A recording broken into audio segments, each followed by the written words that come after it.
ჰიპოკრატეს ფიცი, როგორც ქცევის კოდექსი. იყვარდეს შენი მასწავლებელი, ისევე როგორც შენი მშობელი საკუთარი. პიროვნება, რომელსაც ეს არ შეუძლია, ის ექიმი არ უნდა გახდეს.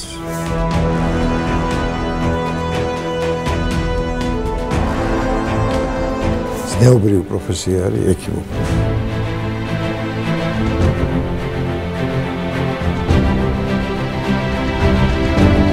ფიქრები ხმამაღლა. წარუმატებელი ბრძოლა ნაიარებს ტოვის გულზე.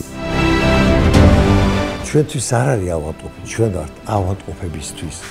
ჯანდაცვის ორგანიზებისა და კლინიკური ცხოვრების კვეთის წერტილები.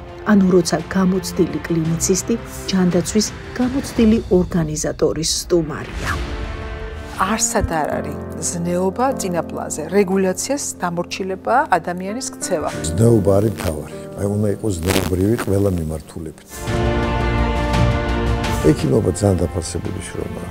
მე ესე ვფიქრობ. საბოლოო ჯამში, როცა შენ პაციენტის არეცელთან რჩები, ძალიან დიდი მნიშვნელობა აქვს კლინიკურ აზროვნებას და კლინიკურ ფარმაკოლოგიურ დახმარებას. ჩვენი პროფესიონალიზმი დაფუძნებულია ცოდნაზე.